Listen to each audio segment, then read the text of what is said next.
ರಾಜ್ಯದಲ್ಲಿ ಮುಂಗಾರು ಮಳೆ ಭಾರೀ ತೀವ್ರತೆ ಪಡೆದಿದೆ. ವಿಶೇಷವಾಗಿ ಕರಾವಳಿ ಭಾಗಗಳಲ್ಲಿ ವಿಪರೀತ ಮಳೆ ಸುರಿಯುತ್ತಿದೆ. ಉತ್ತರ ಮತ್ತು ದಕ್ಷಿಣ ಒಳನಾಡಿನ ಕೆಲವು ಜಿಲ್ಲೆಗಳಲ್ಲೂ ಭಾರೀ ಗಾಳಿ ಮಳೆಯ ಸಂಯೋಜನೆ ಕಂಡುಬರ್ತಾ ಇದೆ. ನಿನ್ನೆ ಕೊಡಗು ಜಿಲ್ಲೆಯ ಭಾಗಮಂಡಲದಲ್ಲಿ ಸುಮಾರು 17 ಸೆಂಟಿಮೀಟರ್ ಮಳೆ ದಾಖಲಾಗಿದ್ದು, ಅಲ್ಲಿ ಭೂಕುಸಿತದ ಆತಂಕ ತೀವ್ರವಾಗಿದೆ.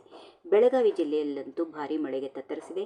ಉತ್ತರ ಕರ್ನಾಟಕದ ಶಿರಸಿಯಲ್ಲಿ ಕಳೆದ ವಾರದಿಂದಲೂ ನಿರಂತರ ಭಾರೀ ಗಾಳಿ ಮಳೆ ಆಗುತ್ತಾ ಇದ್ದು, ಅನೇಕ ಹಳ್ಳಿಗಳಲ್ಲಿ ವಿದ್ಯುತ್ ಸರಬರಾಜು ಸ್ಥಗಿತಗೊಂಡಿದೆ. ಚಿಕ್ಕಮಗಳೂರು, ದಕ್ಷಿಣ ಕನ್ನಡ ಮತ್ತು ಶಿವಮೊಗ್ಗ ಜಿಲ್ಲೆಗಳಲ್ಲೂ ಮಳೆಯ ಭಯಂಕರತೆ ಮುಂದುವರೆದಿದೆ.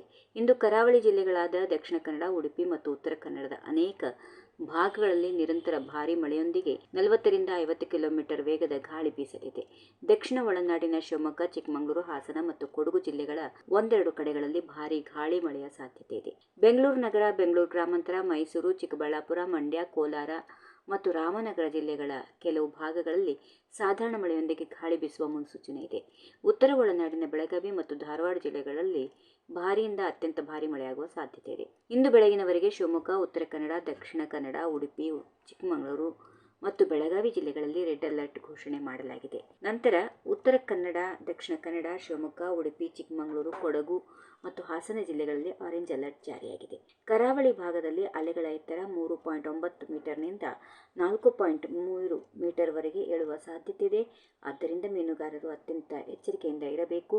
ಸಣ್ಣ ಹಡಗುಗಳು ಸಮುದ್ರಕ್ಕೆ ಇಳಿಯದಂತೆ ತಡೆಯಲಾಗಿದೆ. ಈ ವಿಡಿಯೋ ನಿಮಗೆ ಇಷ್ಟವಾದಲ್ಲಿ ಲೈಕ್ ಮಾಡಿ, ಶೇರ್ ಮಾಡಿ, ಸಬ್ಸ್ಕ್ರೈಬ್ ಮಾಡಿ.